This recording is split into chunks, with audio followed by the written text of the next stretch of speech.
164 صفحہ فصل فی تخریج اوقات الصلاۃ.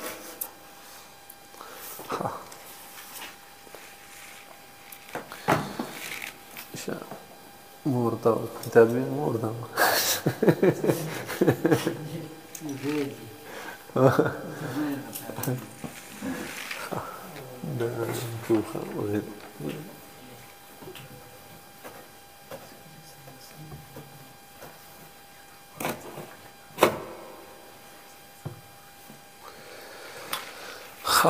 بهر حال بدقی کی دا قصه ده منکار بصیرب داغی فن سره یا طریقه د منځونو د اوقاتو بروباسو بیا فتوا په 18 ورکو کو په 15 ورکو دا بیا مشرانو مفتیانو کار دی ٹھیک ده پاگئی کی ها ها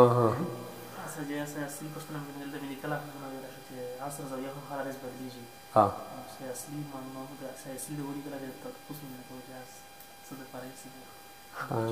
نو اوس به سره راشي ان شاء الله ٹھیک نو مونږ په دې فن کې یا په دې کتاب کې به طریقه زده کوو ټیک ده فتوی بیا زموږ د دارالفتاګانو کار دی زموږ د مشرانو مفتیانو شکر الحمدلله بې مشرانو بې مفتیانو ډېر شیخ ښکلي ښکلي مشران موږ شته چې هغوی حق پیژني ټیک ده نو چې هغوی سایه تر کومې پورې به موږ ده نو د هغوی په فتوا د هغوی په هغې نقش قدم باندې به د هغې اتباع به کوو په هغې پسې به روان یو که هغوی وایي چې په 18 کوئ بسم الله وایي چې په 15 کوئ نو بیا بسم الله ٹھیک ده چلو فصل فی تخریج اوقات الصلاۃ کسی بھی نماز کا وقت معلوم کرنے کے لیے ہمیں چند چیزوں کا معلوم ہونا ضروری ہے پھر ان معلومات کے ذریعے ہم مجہول وقت نماز تک پہنچ سکتے ہیں اول سے معلومات زمون دوبارہ آگے پکار دی دری چیزوں به لازمی وي یو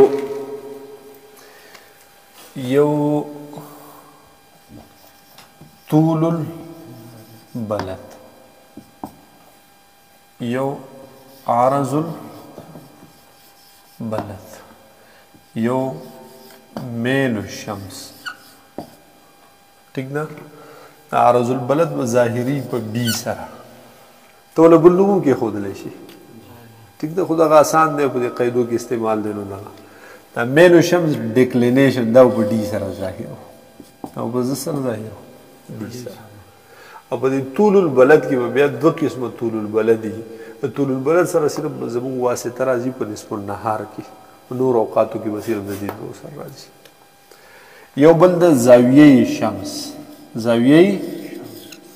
شمس دا به ظاهرو په ا سره دا به کمی میل به کمی وي دا مثال په تور باندې من د س اوقات معلومو د کمی ورځي نننی اوقات معلومو ٹھیک ده نو چې د کمی ورځي اوقات ته معلومه دا غي میلو شمس په ولګي د خو ورکړي دي کنه د خو د چارت کې شته نن سویم تاریخ ته 7 مارچ کنا نو 7 مارچ باندې میلو شمس د -5.121 -5.121 عرض البلد زمونږ سره د دې ځایغه 72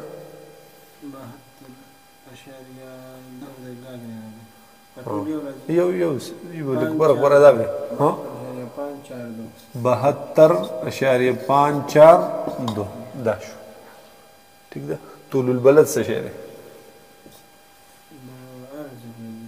هغه چې یو د دغه وی نور هم دا 34.477 دا ټي بي طول البلد یو بل طول البلد ها دا الټا شو کنه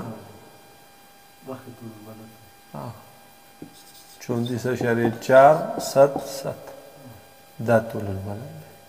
72.542 وشو دا مقامی طول البلد دی ها مقامی یو دے معیاری طول البلد پی ایس سٹینڈرڈ طول سٹینڈرڈ دا دے زمون 75 دا څه شی دی 75 دی پاکستان لپاره پاکستان په کم ګوټ کې چې طول البلد معیاري وي نو 75 دی پنځو خبرو باندې پوه شوې که نه دا زموږ سره معلومات دي دا زموږ سره څه دي معلومات دي وقت موږ ته اوس مجهول دی نامعلومه دی د دې څیزونو نه موږ سره وباسو وقت وباسو راځه ښه اوس دې ته ګوره زاویه شمس بدلیږي ګوره که طلوع غروب روباسي جو 90.833 که عشاء او فجر روباسي نو 108 که بل روباسي که عصر روباسي نو عصر به مخکې معلومه کړي او بیا به یې څه کړي پکې ولګي نو زاویه شمس پر اثر روزانه په بنیاد څه کېږي بدلیږي روزانه په بنیاد نه وقت په بنیاد به بدلیږي ٹھیک ده په دې څیزونو کې دا او دا یو به مستقل وي دا به څه وي مستقل وي چې کله هم ته وخت معلومې او چې په کوم ځای کې هم معلومې د پاکستان په هر ګوټ کې ځي معلومې نو دا به مستقل وي پوه شوې دا دوه دي دا به د مقام سره بدلیږي دا به څه سره بدلیږي د مقام سره اوس که ته په دغې مقام کې هر کله که نن وخت معلومې که 10 کاله بعد معلومې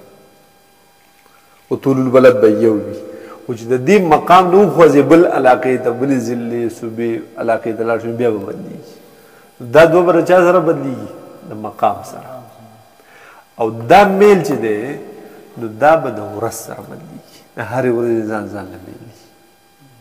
هرې ورځې څه ځان ځانله میلي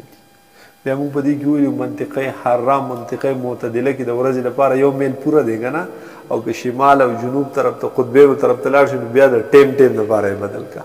موږ په منطقه معتدله کې یو زموږ دپاره زموږ میل شمس به د ورځې په بنیاد بدلیږي په ورځ کې چې 15 واړه منځونه دي نو د هغې لپاره بدلولو د ضرورت شته نه یو پوره دی پوه شوې او دا زاویه شمس چې دا به د وقت په بنیاد بدلیږي که مغرب و اشاره مغرب و طلوع روباسي نو یو که عشاء فجر روباسي نو بل که عصر روباسي نو بل پوه شوې پې مازدیګر مکروه ټیم روباسي بل اشراق روباسي بل ٹھیک نا اس راشا کسی بھی نماز کا وقت معلوم کرنے کے لیے ہمیں چند چیزوں کا معلوم ہونا ضروری ہے پھر ان معلومات کے ذریعے ہم مجہول وقت نماز تک پہنچ سکتے ہیں ٹھیک شو تحصیل د مجهولات دا کیږي د چانه د معلوماتونه معلومات در سره وي مجهول برا معلوم کې ورنه د مجهول نه مجهول نه چې په دې شیزونه د سره نه پوهېږي نو بیا به وقت څه معلوم کړي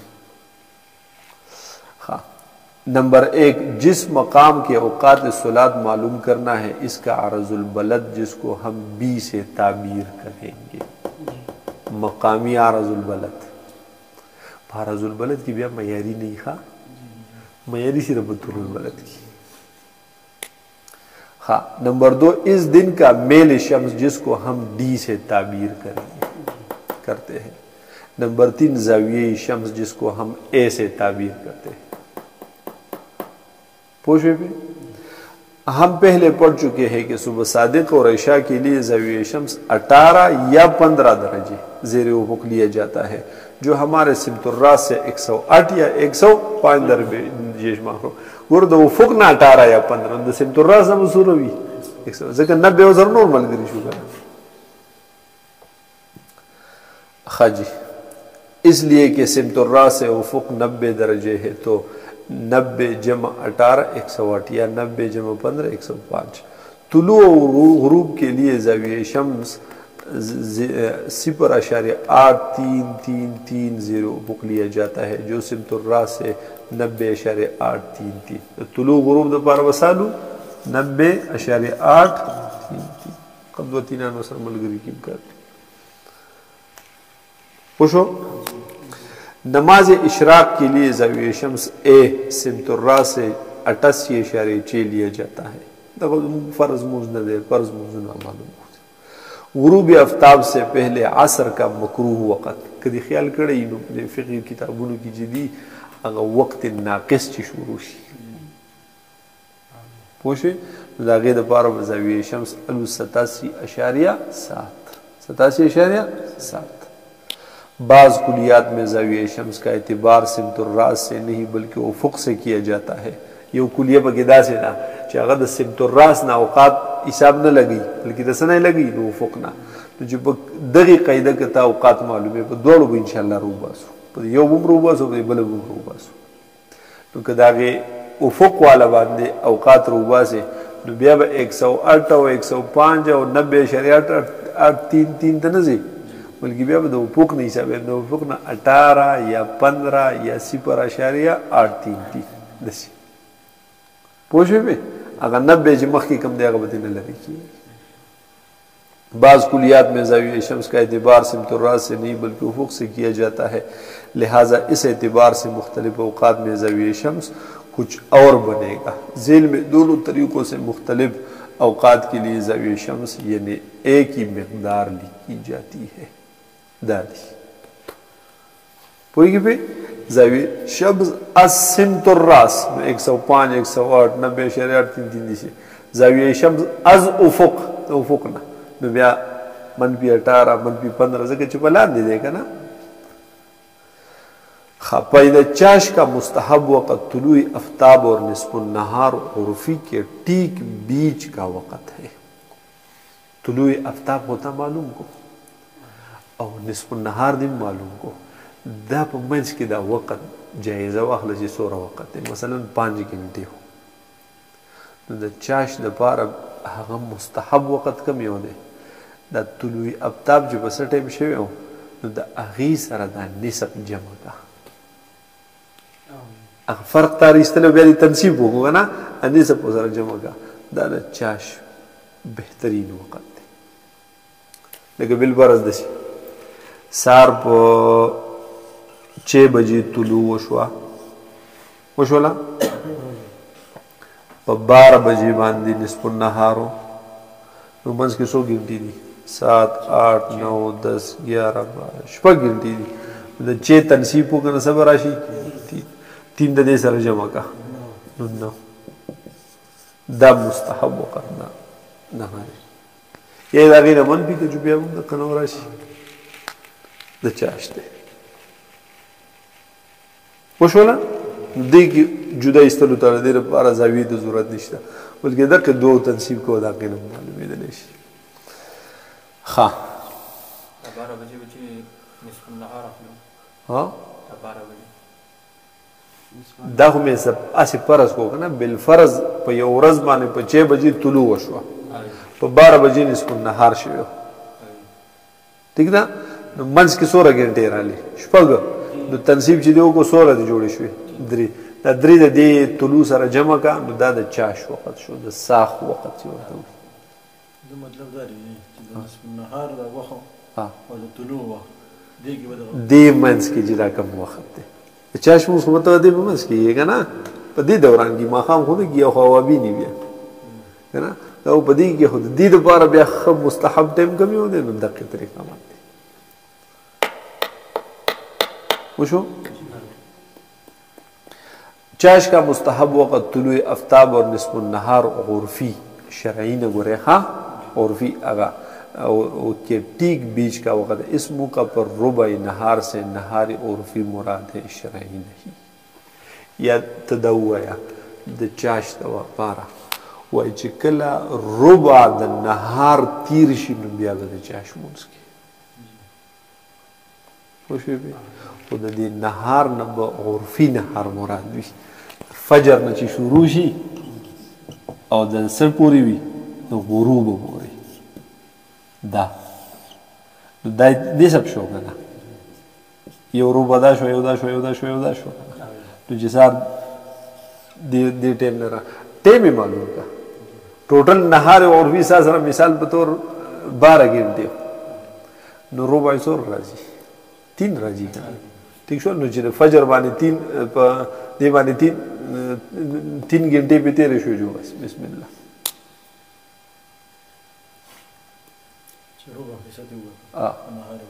दक ठीक ना। चलो सुबह सादिक 18 दर्जे ज़ीरो पर होती है या 15 दर्जे ज़ीरो पर। इस बारे में उलमाए किराम में 2 आरा बताई जाती है। हज़रत मुफ्ती रशीद अहमद लुधियानवी रहमतुल्लाह की तहक़ीक़ के मुताबिक जिस वक़्त सूरज 15 दर्जे ज़ीरो होता है उस वक़्त सुबह सादिक होती है, और इससे 3 दर्जे कबल यानी 18 दर्जे ज़ीरो पर सुबह काज़िब होती है। जबकि हज़रत मुफ्ती मोहम्मद शफ़ी साहिब रहमतुल्लाह और हज़रत बिनूरी रहमतुल्लाह का आखिरी फतवा ये है कि जब सूरज 18 दर्जे मानता तो मख की दुयम क़ैल शी उदागा, लेकिन बेद आगे न रुजू वकड़ा वो आखिरी कौल दुई 18 दर्जे ज़ीरो को इस वक्त सुबह सादिक है और काज़िब का सारा साल होना ज़रूरी नहीं, तो जुदा यकीनी शेन है काज़िब। ये इख्तिलाफ और इसके मुकम्मल दलाइल देखने के लिए हज़रत मुफ्ती रशीद अहमद लुधियानवी रहमतुल्लाह का रिसाला सुबह सादिक यौदा किताब ताकि चरतू मुद्दों वाखले जान हाँ न पसीम डेर गर्जेदले मुद्दल तमेसे मुद्दे के चरतू कराची तलाड़ो उन मुद्दों। और प्रोफेसर अब्दुल लतीफ़ साहब का रिसाला सुबह सादिक व काज़िब का मुताला किया जा सकता है। खुशी में दागे द्वार मुताला को वलिश आजकल अकाबिर उलमाए किराम की राय यह है कि सहरी तो 18 दर्जे ज़ीरो पर बंद की जाए और फजर की अजान और नमाज 15 दर्जे के वक़्त के बाद दी जाए, इसी में एहतियात है। दाए मुख्तार टोलो पर सही कर दो। नमाज असर का ज़ाविया हर रोज़ बदलता रहता है, जैसे कि रोज़ाना बदली की, इसलिए इसकी हर रोज़ तखरीज होती है जिसका तरीका आगे आ रहा है। तरीका मखिता ठीक ना। उस बल नमाज असर का ज़ाविया, नमाज असर ज़ाविया अवल मालूम होगा। नमाज असर के लिए ज़ाविया क्या लिया जाएगा इससे पहले आप साया असली मालूम करने का तरीका जहन नशीन कर ले, फिर आगे की बात समझ में आएगी। लेकिन ज़ाविया असर बिना दबो साया असली मान दे तो साया असली मख की मालूम का साया असली दिस का मख की मालूम उस असली जमू मालूम मख के न दायरा हिंदिया आखो डेर मुशक्कत तलब कर देगा ना नन दे जोड़ अकड़ा सबब भी मालूम है पोषे ना अगर कार लगरान दे मुश्किल दे देव मुंग तक कायदे जिगदे कि बिया मुंग टोल काल नक्शर उबासो नो 365 पेरे बा साय असली बदायरा हिंदी मालूम है ना नूर बल से कार बना कि इधर कार वही दुई दसे ओकल जिदा दी बारा यो कायदा जोड़कला इधर बारा से जोड़कला यो कायदे यो कुलिया जोड़कला और द आगे कायदे न तब यो जाय के न यो घंटा के न जो रोगे अब तेल लसोरा जो मैचते अगर निस्बत नहारे बरूबासी उस राजा दी तरीका कार सने जितने पकायदा मालूम है नुदा वही और बल्कि दा का बाकायदा जो जोड़ा करे बाकायदा इस बात ही मुकी बाज़ कवायद भी सी जिलागी मुंग इस बात नशु कवले लेकिन औकात सलात दबार जो उस तो कभी कैदी जिक्र की का ना अब यार दी इंजीनियरान उकार दे ठीक ना अगी कई जान साबिती यो डेर यो लोई तवील बहस दे और तवील गुफ्तगू दागे और दसाए असली दोबारा चिकम कायदा दागे इस बात बरता हूँ जिदा में इस बात माना इधर जिदा में देसी देसी जोड़ा कड़ी पदी तेरी तरीका में जोड़ा कड़ी साया असली मालूम करने का तरीका जब सूरज अपने मदार पर हरकत करता हुआ हमारे खत तूल पर पहुंचता है इस वक्त हमारा जो साया होगा इसको साया असली या फ़ैउज़ ज़वाल कहा जाता है। यह साया दायरा हिंदिया बनाकर भी मालूम किया जा सकता है मगर वो अमल तवील और मुशक्क़त तलब है, इसलिए अगर आपको अपने मकाम का अरज़ुल बलद और इसी दिन का मैने शम्स मालूम है तो ऐसा असली मालूम करना इंतहाई आसान, इंतहाई से ना भी आसान होगा, हत्ता कि इसमें न लकड़ी गाड़ने की ज़रूरत है न किसी इंतज़ार की। इसका तरीका यह है कि आप अरज़ुल बलद से मैने शम्स मनफी कर ले, जो जवाब आए इसका 10 निकाल ले और इसको 100 से ज़रब दे तो आपके सामने आने वाली रकम एक दिन 1 मीटर लकड़ी का सेंटीमीटरों में साया होगा। तो पसावे नम तकसीम में ही तकसीम होगी बे मीटरों की दाता दर की ठीक ना साया असली बरसर मालूम शी दशे गोरे